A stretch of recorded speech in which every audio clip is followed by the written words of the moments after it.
Hello there, and welcome to our Twin Peaks review show. Last night was the season finale of Twin Peaks The Return, and so we wanted to give you all a review of what we thought of the series as a whole.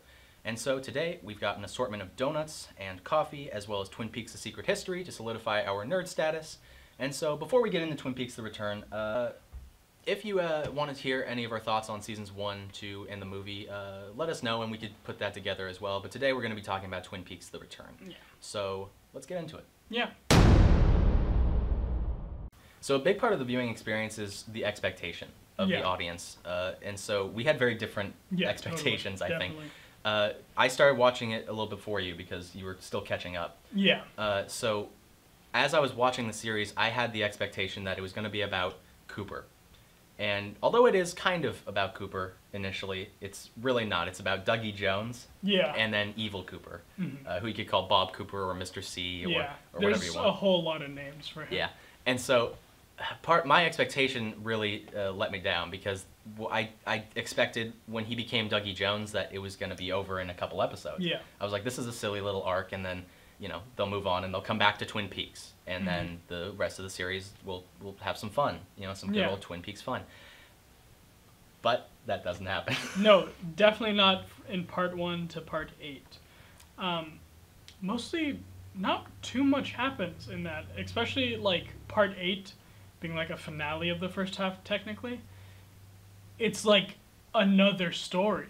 It adds this whole woodsman story to it, and which is really stunning. Like part 8 is incredible to look at, and it's really incredible to watch, but it's not what you expect, Right, but episode 8 was by far one of my favorite episodes of the series. I agree. And that the whole season really is it's wonderful. It's great. Yeah. Overall, but it's a slow burn. And if not for some of the later episodes tying everything together, then the first half would have felt just like a kick in the ass. but thankfully it does come together. But when you're first watching the first half of the season without any knowledge of where it's going to go, it's kind of tough. It's meandering a little. Yeah. There's lots of just odd scenes that don't get paid off until much later. But like looking back, it fits in this season and or mini-series. But there are some really nice parts in the first 8 episodes. So let's talk about the characters of Twin Peaks. Obviously, the most important part of Twin Peaks, in my opinion, is the characters. Totally. It's what you grow to love about the place. You fall in love with almost every character in their own weird way because they're so defined and they're so great. And even though a lot of the characters are very silly, very playful, they feel real. Yeah, in a weird way. Even like someone as weird as like Nadine feels really real, but she's like superhuman. Because you understand like what they want and who they are, and you understand like all the things that they're going through, and that's something that David Lynch and Mark Frost do a great job of in the original series, and play with in this series as well. Obviously, the characters have gone through a lot of change over the 25 years, and that's very evident when we pick up with the season. Yeah. And that's one of the things I really like about this Twin Peaks: The Return, is that it feels like people have gone through change. Yes. A lot of the people in Twin Peaks aren't terribly different. They're still doing their same old stuff. But it feels like they've had a lifetime of change. Especially with Ben Horne. Right. Ben Horne in the original series is just kind of a caricature, kind of a joke type character. He's the businessman, and he's gonna sell the Ghostwood Estates and whatever. But then in this season, he's a real sweetheart, and he's changed for the better. And that is the case with a lot of the characters. One of the original characters that we see in Twin Peaks for the first time in The Return is Dr. Jacoby. Right. And he has a very interesting last 25 years. He rants on the internet now. Dr. Amp. Dr. Amp. Yes. And he sells golden shovels. To shovel yourself out of the shit with. Yeah. Yeah. Very odd. Yeah, but also very Dr. Jacoby. It feels right. Yes. That's the thing about a lot of the characters. If they feel right. Even if you don't like what they've become. Yeah. They feel right. It feels like a natural progression over the 25 years. Dr. Amp, Dr. Jacoby, obviously, being a prime example. And that was one of the weird things, was starting out with the first episode, one of the first things, well, the first thing in Twin Peaks is him. Yeah, it's him. Yeah. But it's a weird wide shot Uh-huh. of him, and you don't really see him, but you see the glasses, so you know it's him. Yeah. Let's talk about the characters in the sheriff station. Yeah. Where everyone's been, where everyone is. Obviously, the biggest notable missing piece is Harry S. Truman, Yeah. as played by Michael Unkeen, who retired from acting, and so he didn't come back to be in this series to Yeah. reprise his role, which is a bummer. However, I do think that Robert Forrester, who plays Frank Truman, Yeah. his brother, who was made up for the series, I think he does a great job. Totally. I think he captures everything that was, Harry Yeah. for Twin Peaks. He's got his slow, calm demeanor, and he fits in very well.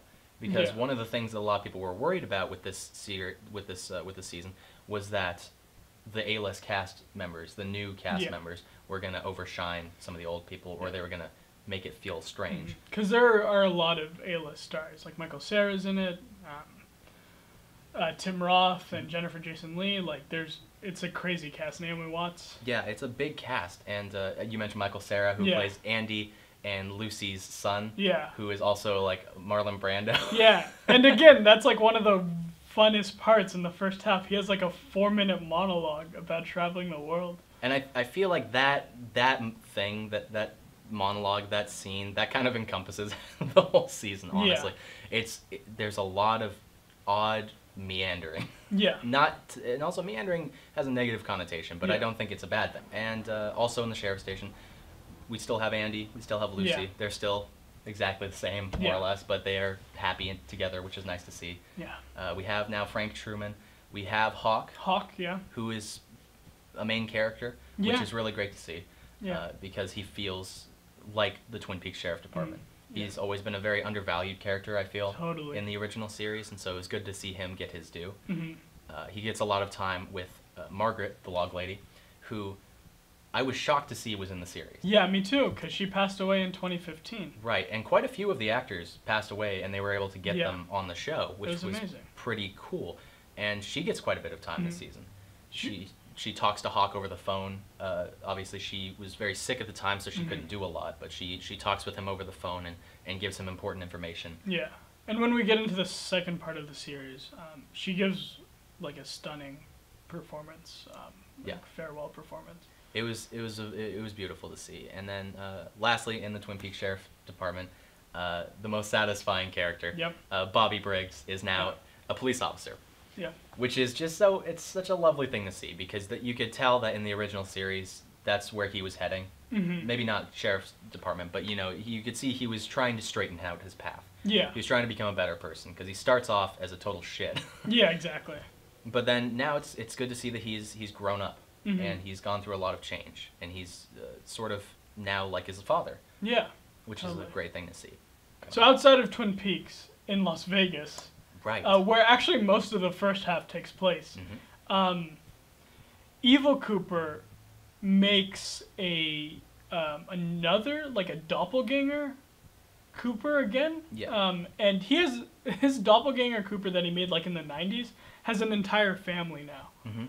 So his wife's played by Naomi Watts. Right. He has a son, Sonny Jim. Sonny Jim. It is classic David Lynch. It's Yeah. the idyllic, nuclear family. Mhm. It's this perfect, happy-go-lucky family, and it just happens to be Yeah. with Cooper, Mhm. but as Dougie Jones. Yeah, and then Bad Coop's gonna go back into the Black Lodge, but then it's actually Dougie Jones who goes back in the Black Lodge, and then main Cooper, real Cooper, goes into Dougie Jones's like place. Mhm. Yeah, Weird. weird, Very but, strange. but also like one of the things that really like tugs at your heartstrings throughout the entire first half, because like Cooper is basically in this weird like mental state where he can't really say more than a few words. Mhm. Overall, how did you feel about Dougie Jones? Because this was a polarizing thing for a lot of fans. Yeah. Well, knowing that he was going to be Dougie Jones most of the season, I kind of grew to like it. I found it kind of like comic relief, because everything with Bad Cooper was very serious and not many funny things happened. But like characters like Wally and like Dougie Jones actually kind of like, I don't know, I liked it. It was kind of silly. It was kind of cute. Right. And yeah, it just showed like. It also showed like a kind side of humanity in a way, because like this guy was making it through life by like the kindness of others. Right. Yeah. And another thing about Dougie is that like you said, you knew that he was going to be Dougie for most of the season. Yeah. So I did not. And so at first I was very disappointed because I thought I was just disappointed. But I also grew to love Dougie by the end of the series.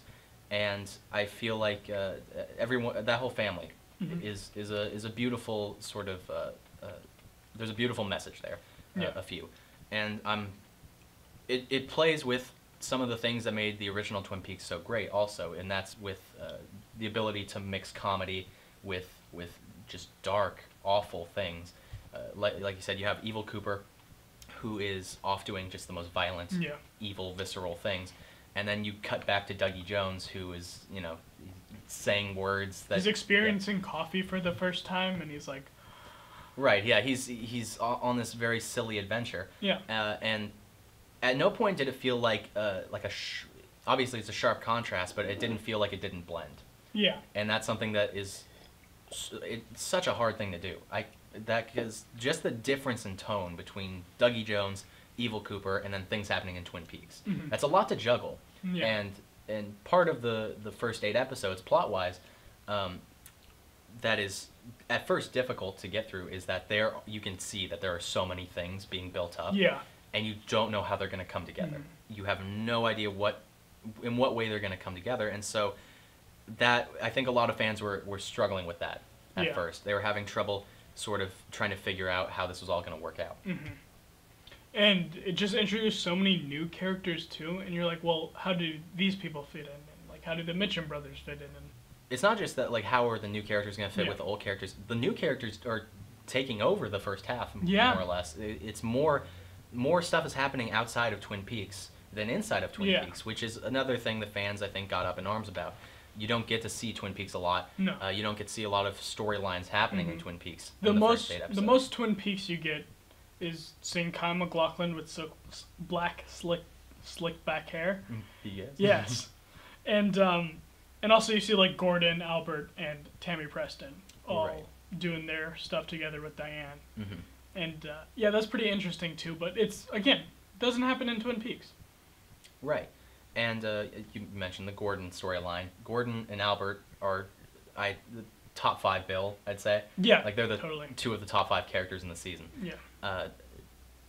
They have a lot of time. There's a lot of time devoted to Gordon, as played by David Lynch, and Albert, as played by Miguel Ferrer, who also passed away. Yeah. It's a bummer, man. There's a bunch of these guys passing It really away. made this season magical, though, because all of these people like are passing on, and they managed to make this season, which is incredible. Let's just talk about the plot of the first half. A man's body, and then the head of a woman is found. And Matthew Lillard, from Scream fame, and from the live-action Scooby-Doo movies. Yes, he's accused of the murder, and he's a principal at a middle school. Right. Yeah, and that's where it kicks off. Yeah, the first episode ends almost exactly the same as the original pilot, also, because they open up the trunk and they find bloodstain, and they've got the flashlight, and it's just the same sort of shot as in the original series pilot ending. There's like a light on the ground, and then Jacoby grabs the necklace, and so it kind of ends off the same way, and so it's like just a little nod. Yeah.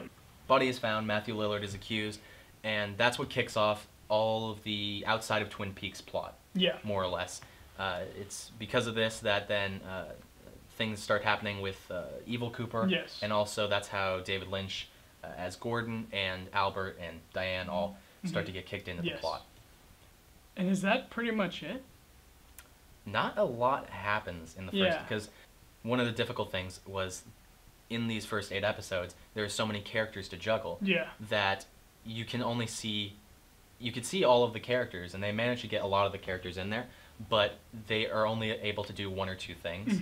The very beginning of their arc, or the very beginning of their contribution to the plot line. Yeah. So there's a lot of little steps being made in the first 8 And episodes. a lot of the first act, or not the first act, a lot of the first half is just focused on that outside of Twin Peaks storyline.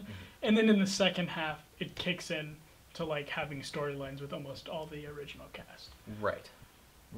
And before we get into the second half, I just want to talk briefly about episode 8. Yeah, go for it. Which was, well, the whole season has been different, but episode 8 is the most different. Very different. It is the origin story of Bob, as well as the Woodsman. It's sort of the origin of evil. Yeah. There's a lot being said in this episode. Also, Laura Palmer. Yeah. There's a whole lot going on in this episode that, and David Lynch is never 100% clear on his message, but it's interesting to see that evil was born out of the nuclear, program, the tests, and stuff like that. There's a lot to be said there, and some of the most graphic and disturbing imagery in that episode. Totally, the Woodsmen. Right. Are terrifying. Specifically, the water and the well guy. Yeah. This is the water. Yeah. And this is a well. That when this episode premiered, I was convinced that he was going to be the new Bob. He was going to be like the demon figure that the series was gonna go after, or he was gonna be the main focus. However, not entirely. No, and I think that's okay. Again, subverting expectations is the main thing of this season. And you'll hear us say that a lot. Yes. We will keep saying.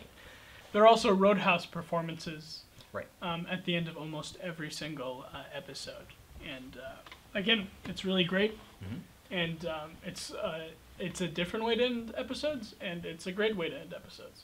And it's one of the more interesting progressions of Twin Peaks, I think, is that the Roadhouse has become this sort of like hipster music collective. I love that. Yeah, and it's really a popular place. There's people there packed to the walls, which is it's a very unique progression, I think, of Twin Peaks. Definitely. If the first half was mostly about Las Vegas and things outside of Twin Peaks, this one was more about Twin Peaks and the people there. It wraps up some storylines, and it also just adds some more to each character, especially Bobby and Shelley.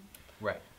Probably, I don't say the most interesting because everyone is pretty much interesting, but Bobby and Shelley's storyline, if you want to get into that a bit. Yeah, Bobby and Shelley. Bobby, the first time that we see him, he's a cop, so that's very satisfying, and that's very happy. And we know Shelley has a daughter in the series played by Amanda Seyfried. Who does a great job at capturing like the Twin Peaks essence. Yeah. And then we don't see them together though, but we're sort of assuming that that's Bobby's daughter. And so eventually we find out that Bobby and Shelley are not together, which is, again, you know, it's one of those things that as a fan you want to see them get together, but David Lynch is not going to give you that. Yeah.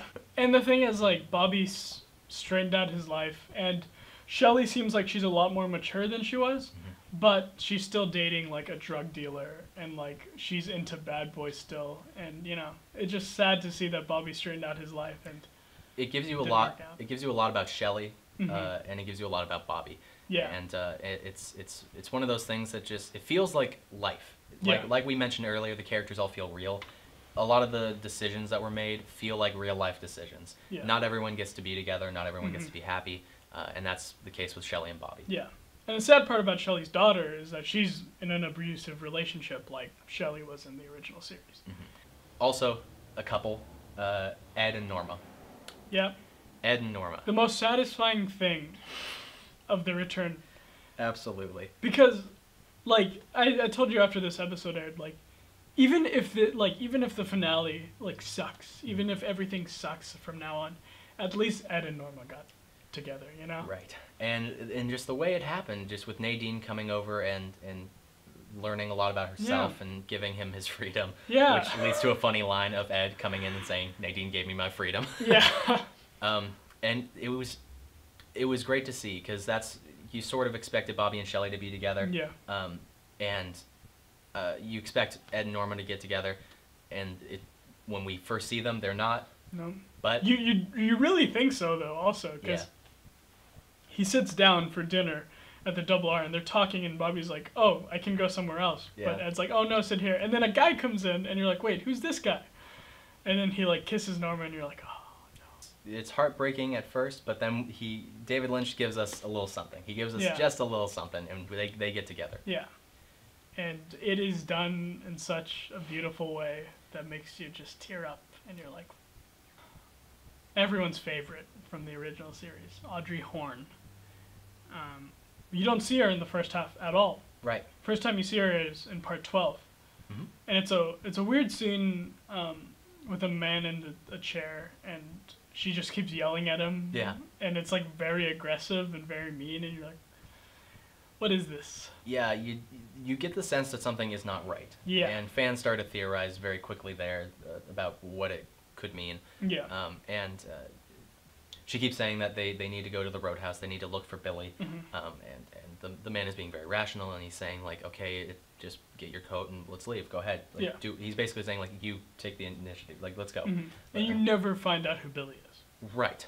And then... she finally makes it to the roadhouse with Charlie. Uh-huh. And then you're like, oh, all the theories are wrong. She's Mm-hmm. actually fine. They're at the roadhouse now. Eddie Vedder's playing. Yeah. And then they announce Audrey's dance. And everybody at once moves over to the side of the room. Yeah. Lights are all cool, and Yeah. then Audrey steps out. She does her dance. She does her dance with the music from the original series. It's great. You know something is wrong. Yeah. Because this isn't real life. Yeah. And then someone punches someone, and then she runs over to Charlie and is like, get me out of here. And she's in a white room. Yeah. With a mirror. And that's the last you see of Audrey Horne this season. Right. Which is insane. Yeah. That one is very odd. Yeah. Of all the characters in this new season, all the choices that were made, all the decisions, this was the weirdest for me. This was the strangest. Yeah. Like, it makes sense, but it's just so strange because you suspect that maybe Audrey is not where she seems to be. Yeah. But then you also think that they're gonna give you a reason why she's not in this place. And you don't really, and I'm not really mad about it. I didn't realize when I saw part 16 that was the last you would see of Audrey. Mm-hmm. Maybe ever.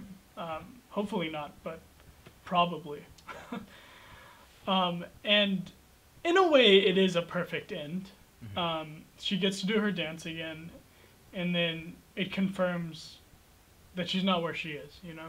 Yeah, but that leads into the plot of the biggest part of the plot of the second half is the showdown between the two Coopers, or at least that's what it appears to be leading to.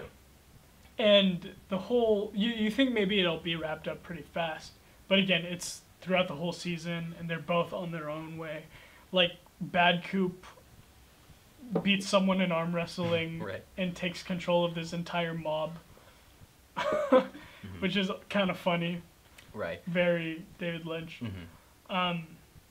And while that's all happening, Dougie Jones is still doing his Dougie Jones stuff. And one of the things about this whole series was that as soon as Cooper got out of the Black Lodge and became Dougie Jones, he's told, do not die. Yes. That's his objective this whole season. The whole time you're like, he's gonna die somehow. Right, because there are so many things. There's a hitman after him. There are the Mitchum brothers. Mm-hmm. There are things happening at work. There's a whole bunch of, and then the hitmen also that Evil Coop then sends after him. So there's a bunch of elements leading to his possible death, and he just has to survive longer than Evil Cooper, and then Cooper can come back. Yep. And so now the Mitchum brothers are best friends with Cooper.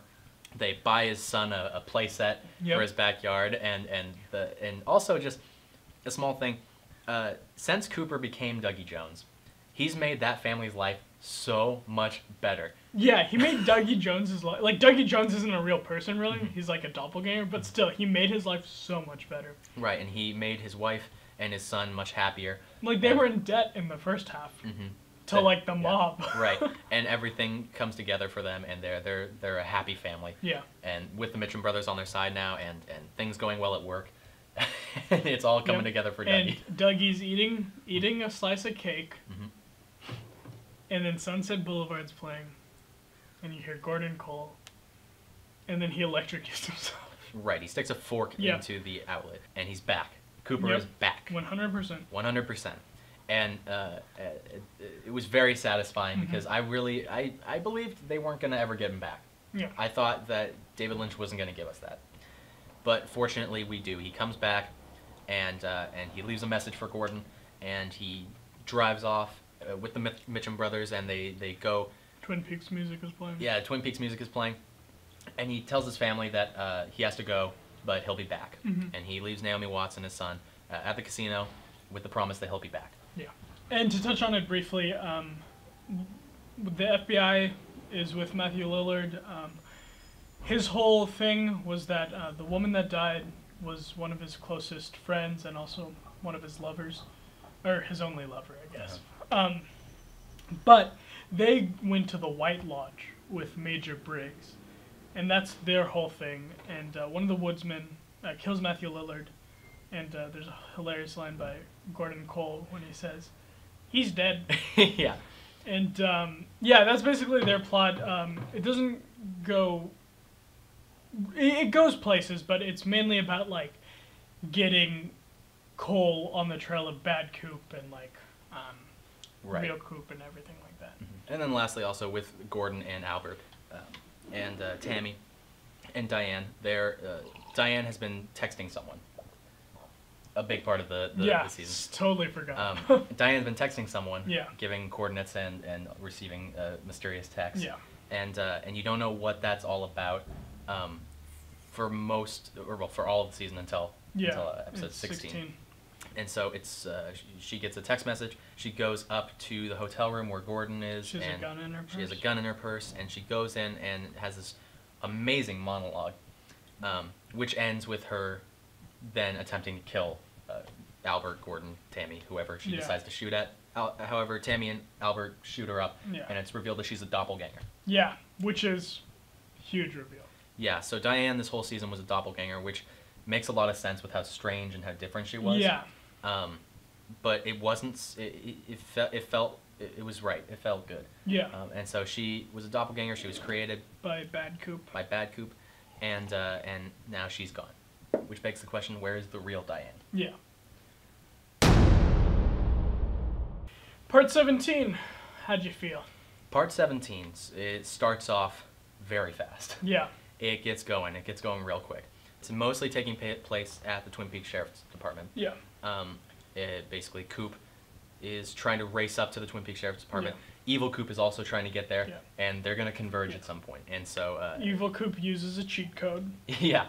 He uses a cheat code, and he goes through the White Lodge, where you see Major Briggs' head. Yeah. Just. Yeah, that was very strange. Yeah. But he gets to the sheriff's department, and the first person that he sees is Andy. Yeah. Which scared me to death. Because we're all like, Andy's gone. Oh yeah, I was for sure that I was completely sure that Andy was dead. Yeah. Because he's like, "Oh, Cooper, it's you! Oh my God, I can't believe it! Everyone's gonna be so happy." Yeah. And Evil Cooper. Also, I just want to mention that this I think was the best. This episode was his best performance as Evil Cooper. Totally. For my money. Just once he gets into the scene. Because again, touching on it briefly, like in the first episode, you're like, oh, he looks ridiculous. Right. He has like, a weird wig. Very tan. Right. Wig's kind of weird, but you kind of grow accustomed to it, and I think that tan gets a lot lighter throughout the series. And yeah, so. Right. Yeah. You get used to Evil Cooper, and so now that he's at the station. He goes in, he says hello to Lucy, he said hello to Andy, he asks for Sheriff Truman. Yeah. He doesn't know, neither does regular Coop, that Harry is no longer the Truman there, which leads to some funny stuff. It's just Frank. Yeah, Frank, and he says, come in, we'll have a sit down, we'll have a talk, and then Andy goes to get Hawk.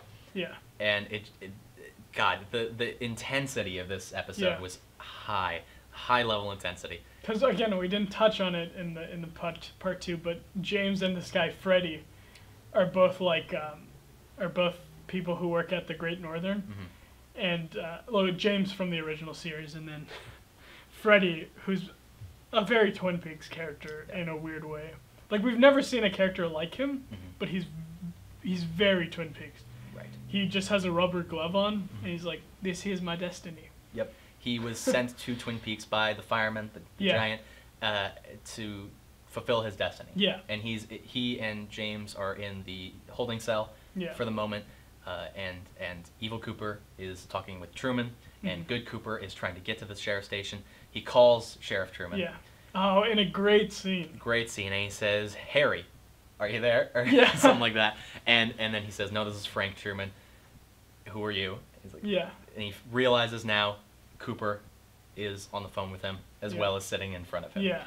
So he hangs up, and the weirdest part of the episode, Evil Cooper pulls his gun on Frank. Lucy shoots Evil Cooper. So odd. Yep. So Lucy shoots Evil Cooper. He's on the floor. Everyone starts to pile in. Meanwhile, in the holding cell, Freddy uses his super strength glove to punch the cell door open to save Andy's life, who is being threatened by Chet, a character not important enough to discuss much, but he sucks. He's a cop. Yeah, That's all you need. He's got a gun on Andy. Freddy, he saves the day, and then everyone piles into the sheriff's station, and then Cooper gets there. Including this Asian woman with no eyes, which was introduced in like episode 2, and it's like a really weird. It gets even weirder. Yeah, and so everyone is in this room, and Cooper arrives, and then Gordon, the Mitchum brothers, and the Mitchum brothers, and Candy, and Candy's the best character. Yeah, all the characters are there. And then an orb comes out of Bad Coop, and it's Bob. Who has passed away? Frank Silva has passed away. So again, another. A big part of the original series. However, the way that they used him in this episode and in others, I thought was very respectful and was a good use. That he's just a face in an orb of evil. Yeah, exactly. And Freddy just punches him. Right. With his super hand. Yeah. Which sounds ridiculous. It sounds so stupid. But it was really good to watch. It was fun. Then, so Bob is gone. Yippee, day saved, and then there's Evil Cooper on the ground. And Evil Cooper, or Good Cooper, puts the ring on Evil Cooper. Evil Cooper's gone. He's goes back to the Black Lodge. Just like that. And and this is 30 minutes into part 17. Exactly 30 minutes is when the action like stops. And you're like, wow. Yeah. Like how. Like he's gonna answer all our questions. Right. And I even like while we were watching we were watching. I mentioned to you I was like, what if the last hour and a half is just Cooper talking to people? Yeah. And again, that's what like the fans of Twin Peaks want. But the thing is, that's not what Twin Peaks is about, and we'll get into that in the finale. Like everything we want to happen, that's not Twin Peaks. Twin Peaks is a whole nother thing. And David Lynch makes that very obvious. Yeah, he knows. He knows. Cooper and Naido is the woman's name without the eyes. They lock hands, and it's revealed that it's Diane. Real Diane with red hair, spunky. And yeah, then they have a passionate kiss, which I enjoyed, but I felt like it should have had more behind it. But the problem was like we never knew Diane and Cooper's relationship. Yeah. So like that didn't really have any meaning to it. Kyle MacLachlan and Laura Dern kissing, that's like, oh. Yeah. But Diane and Coop, it's kind of weird. Yeah. Especially when you know their relationship before. And Diane says they've only kissed one other time. Even though that was the doppelganger, she still has Diane's memories. And that begs the question how much David Lynch cares about what the fans think. Because story-wise, it makes sense that these two have a history. And so the kiss means a lot in the story. Yeah. Whether or not the fans love it or hate it or care particularly, I don't think David Lynch cared. No. But they're now together, and the day's been saved, and everything's good. And then he tells the group that they're living in a dream and stuff, and he says this really profound thing that's great. And it's while there's this Kyle MacLachlan filter over everything. Yeah, which is great also. It was alarming because everything was going exactly how you wanted. And then a giant face of Kyle MacLachlan gone. And it just sets this weird, eerie tone over Yeah. the whole thing, and you start to think that maybe this isn't going to end the way that we want it to. He bids farewell to all of them, and that things are probably never going to be the same, and that he hopes he'll see each and every one of them. And there's a little nice line to Bobby about his father. And again, the whole Bobby storyline this season has been great because he's changed so much as a character, and they're like, everyone's just telling him like his father would be so proud of him right now. Yeah, that was a good send off, I thought, for Bobby, because that's the last we see of him. Mm-hmm. And then the episode becomes very different. Yes. It changes drastically. Yes. Then Diane and him disappear, and suddenly they're in maybe an alternate Great Northern or something like that. Mm-hmm. That's what I was getting. It looked like the stuff that that James was walking through in like part 15 or whatever. Mm-hmm. And you mentioned also while we were watching it, the noise that Ben Horn had been hearing was probably this. Yeah, and there was a door, and Coop got the 315 key from Frank Truman. And Gordon was there too, which... How'd Gordon end up there? Like, I know they talk right before they disappeared. Does that mean Gordon disappeared too, or...? Yeah, it's unclear. Yeah, it makes sense. It's also unimportant, I think. Yeah, it makes sense that Gordon would be there. Like, why not? David Lynch is just like, I want to be there. Yeah, he's a creator. He can do whatever he wants. So yeah, there's a nice, like... And again, there's a nice goodbye with Diane and Gordon and Coop. Mm-hmm. And Coop opens the door, and it's that noise we've been hearing in the Great Northern. And he goes in, and then it's the shot from all the promos of Kyle MacLachlan coming from the black. And you're like, oh, I didn't know this was in the show. Right. And then, I told you this when you were watching, I'm like, oh, this is terrifying. Mike comes in. Yeah, he walks in and he's wearing black and he's in the darkness. And it's just like his head and you're like, oh my god. What happened to your face? Yeah. Yeah, he comes in and he recites the Fire Walk With Me. Yeah. The speech. Yeah. And that... It's great. It was so good. It's the only time you hear him talk like in forward. Right. Yeah. Yeah, not with the broken backwards speech pattern thing that they do. That was one of the more satisfying moments just because it was so cool. It was so weird. And again, you have so much hope. You have so much hope. And that it's like how you want it to end. Yeah. But we'll get to that in a bit. Right. And so he talks with Philip Jeffries. So Cooper ends up in Twin Peaks Fire Walk With Me. Yeah. The scene before Laura ends up going off into the woods and meeting her demise. Yeah. She's with James and they're talking, and then she looks into the forest and sees something. This is all footage from the original movie. Yeah. She looks into the forest and sees something, and in the movie you don't know what she sees. Yeah, she sees and screams, and you're like, oh, she's just crazy. And what she sees is Cooper. Yep. It's as if David Lynch knew what he was doing. Yeah, that's yep. And so Cooper is there, and she sees him, and then the scene plays out the same way that it did in Twin Peaks Fire Walk With Me, and then she gets off James's motorcycle. It's the last time she'd ever see James, and she runs into the woods, and Cooper's there. Mm-hmm. And Cooper reaches out, grabs her hand, and tries to take her home. And then she disappears. And you hear a scream, and episode 17 comes to an end. Yep. Performance at the Roadhouse. And, also, it goes back to the first scene of Twin Peaks ever. Yes. With Josie, Catherine, and one of my favorites, Pete Martell. Yes, and Pete walks out.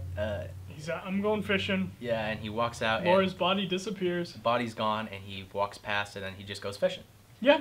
And so you're led to believe that we are now in an alternate reality where Twin Peaks, as we knew it, is no longer what it was. Or at least, that's a possibility. Yeah. And then Laura leaves. Mm-hmm. Credits start to roll. Performance of the Roadside dedicated to Jack Nance, which was really sweet. That's beautiful. And yeah, then it's like, wow, we have one more hour. Yeah. We got through so much in that hour. Yeah. And so you expect there's going to be just as much in the second hour. Yeah, and you're like, what we know, we're going to figure out what happens to Audrey. We're going to figure out who Judy is. Mm-hmm. There's a lot to get through, a lot of loose ends to tie up. Yep. Almost none of them are. No. In episode 18, Cooper and Diane go to another plane of existence, it seems. Yeah, cause okay, sorry, I was like, wait, where does... Yeah, cause he's in the Red Room again at the beginning of the episode, right? Yeah. And it's playing out exactly the same as the first episode, maybe the second episode. Mm-hmm. He sees Leland, Laura screams and disappears again, Mike's asking, is it future or past? Which now means a lot. Yes. He sees the arm. Mm-hmm. And the arm, again, says, is this the story of the little girl from down the lane? And then he comes out and sees Diane. Mm-hmm. And it's just off. I don't know.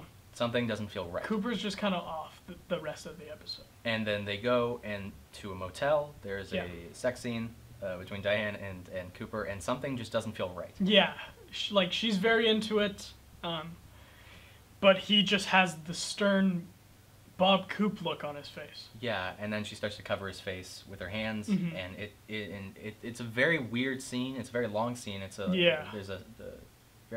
the song that was playing. I forget what the song is called, but it felt a lot like Blue Velvet, mm-hmm. and some of his other movies where like there's this classic Americana music and something just disturbing happening on screen, and so. Cooper wakes up. There's a letter next to the bed that says, like, hey, Richard, don't call me. From Linda. And so Cooper's like, what? He gets out. He's in a different motel all of a sudden. He goes and drives and finds a place called Judy's. He goes in. There's a waitress there. He asks if there's another waitress there. He has, like, this sort of old Western-style showdown with these three guys that are harassing her.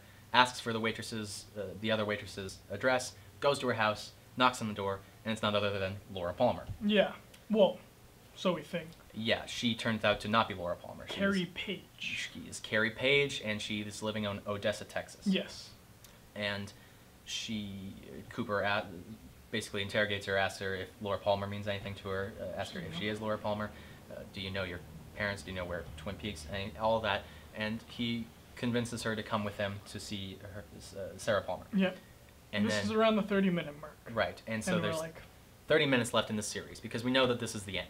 Yeah. And so we're like looking at each other like, we're not gonna I'm like, we're not gonna see Audrey this episode.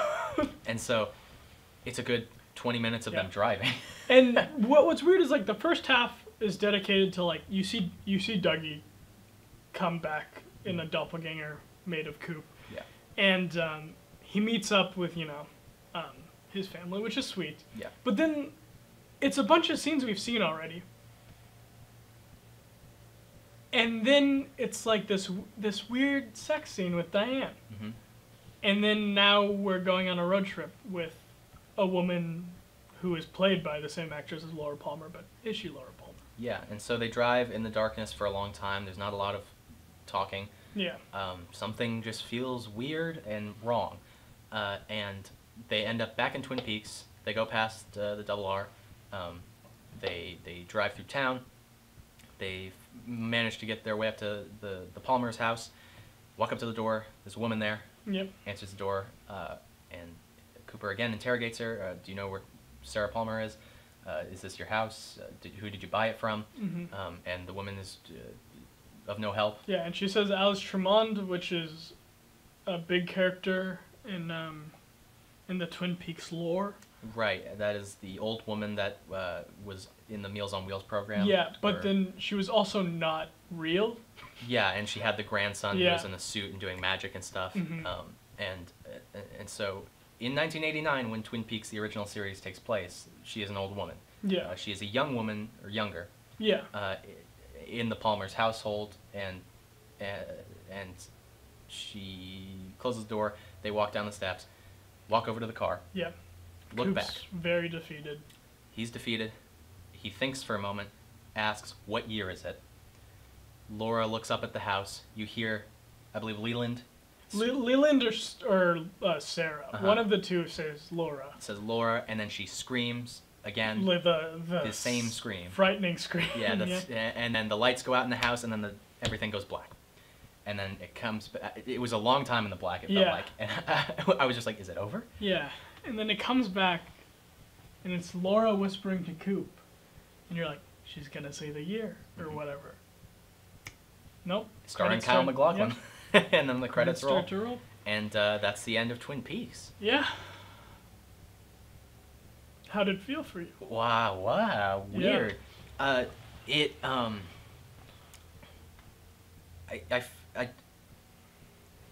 So, okay. There's a lot there. There is. There's a lot that's happening there. And while I was watching it, what I was gathering was David Lynch is telling you that you can't have it. You can't have it again. You can't have what Twin Peaks was. Yeah. You can't go back in time, Mhm. which they very possibly literally might have done Yeah. in the end of the episode. I think that I like the episode a lot. I did too. And it felt It's grown on me a lot since we've watched it. right, and it's going to continue to grow on me, I Yeah. feel, because it's only been since yesterday. Because again, it's all about subverting expectations. Your expectations for this finale was everything in part 17. Right, he gave you everything Yes. that you thought you And then wanted. in 18, you thought you'd get more answers, especially with Audrey. And then he didn't. Yep. And I'm fine with that. And there was a theory throughout the year that David Lynch's opinion of television had changed. Mm-hmm.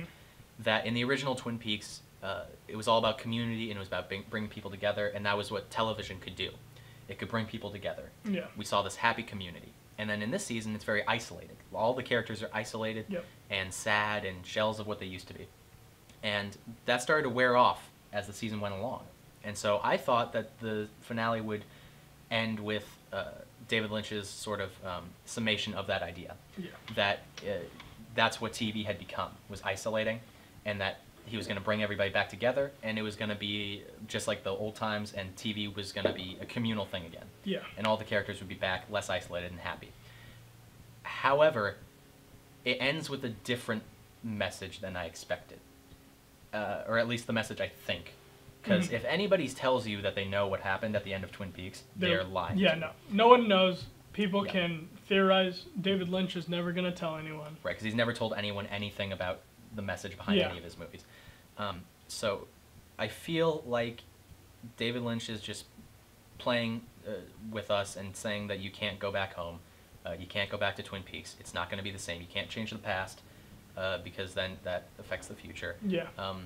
Also, I think there's a lot going on with Cooper and him trying to save Laura Palmer, because he tries to save her. He tries to take her home when he is in in Fire Walk with Me. Yeah. That sequence, and he loses her.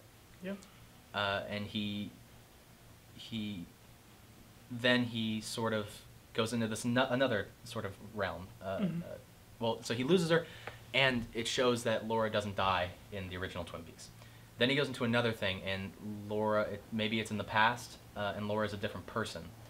So I think he tries to save her again, Yeah. sort of by bringing her to Sarah Palmer to figure this all out, and it doesn't work again.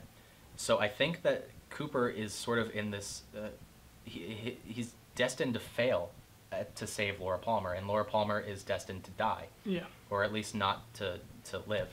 And I think that's sort of what's happening at the end of that. I don't know, what did you gather from it? No, you're kidding. Yeah, that's most people, though. Yeah. Yeah. So I totally agree with your thoughts. Mine are, it's just more brief. I think this whole season was more or less about the journey. It was revisiting these characters, seeing what they're doing, and just, living with them for a small amount of time again. Because, again, it's never going to be the same. Mhm. And the destination you get to at the end, it shouldn't have been like Cooper having a slice of pie, Yeah. talking to Norm and Ed about the wedding, and then like Right. everyone around them, and like Audrey like kissing him or something, Uh-huh. like that's too perfect, Right. And it was more or less about this weird journey of going back to Twin Peaks, and the fact that David Lynch, someone who was groundbreaking in the 90s, could come back and do something insane that is so polarizing is incredible to me. I definitely think it's some of the most groundbreaking television I've ever seen. And I don't think that's me being a Lynch fan at all. I just think it's just something so different that, it might not be like my favorite thing ever, but at least it was different. You know what I mean? like my main problem about Game of Thrones this season was that I thought it gave us too much of what we wanted, which the whole series just didn't do. Yeah. But this just gave us very little of what we wanted, and I think that's because we don't make the art, the artist does. Like David Lynch made this. We didn't write it. We didn't do it, but he made exactly what he wanted to make. And I don't feel like it's him being an asshole or anything like that. He's not trying to piss off the fans. I think he's trying to teach you a lesson. Yeah. I think he's trying to teach the audience something important. That, and whether or not I'm hitting this on the head or whether or not you're hitting this on the head, I think the reason that he'll never give you an answer is because he wants your interpretation. I do think there is a definitive answer in there from his side and from Mark Frost's side. He's never going to say it. Yeah, but there's a lot of questioning that you can do about life and about philosophy and about television that you don't see on a lot of TV shows or in movies or anything like that. And you mentioned it was groundbreaking, and I agree. I am a huge Lynch fan. He's one of he's one of the most influential directors in my life. Yeah, and his hair is amazing. His hair is amazing, and so I am a Lynch fanboy. But this season really did feel as groundbreaking as what I imagined the original Twin Peaks was like in the 90s. Yeah, and again, that's incredible. Yeah, that someone his age did that. And a lot of people thought that because he hasn't done a movie in a while. Yeah, he hasn't done a lot of stuff. He's been doing a lot of art. Yeah, and music as well. He released an album, Crazy Clown Time, I think is the title, and so he hasn't done something with this scope in a while, and a lot of people didn't think he could do it. Yeah. So above all, it's impressive that he was able to do the show with Mark Frost. He was able to get the cast back. Yes, almost the entirety of the cast. He was able to give us something. Yes. And then on top of that, it was a fantastic season. Whether or not you agree with the ending, or you like the ending, or you dislike the ending. Because that's completely fine to have an opposing opinion on it. But, it's more of a discussion and not so much. Right. Fuck you, David Lynch, you piece of shit. Yeah, right. Yeah. And like you mentioned, it's about the journey. Yeah. And whether or not anything that we saw actually happened now, because of the way that the ending happened, it's nice to have seen the lives of these people, whether or not they end up getting lived. Yes.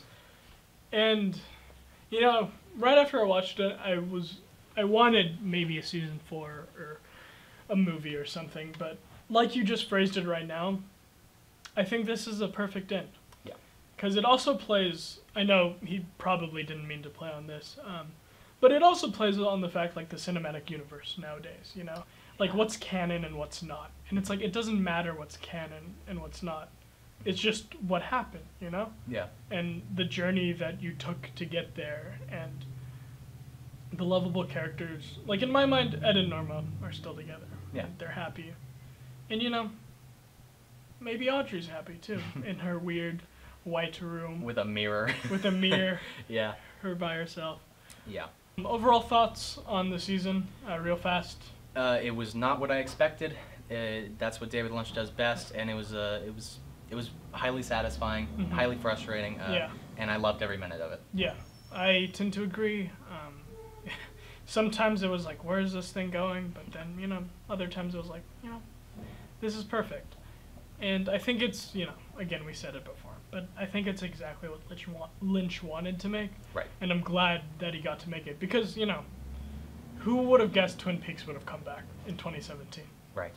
And in a time when, like, it's tough for creators to get their product to be fully realized, it's good to see that David Lynch and Mark Frost were able to get that. Totally. And I think that wraps up our thoughts on Twin Peaks: The Return. There's still a lot more to talk about, so if you want to talk about it with us, just talk to us or text us or comment and stuff like that. And if you want to see us talk more about Twin Peaks, maybe the original series or the movie or something like that, we'd love to.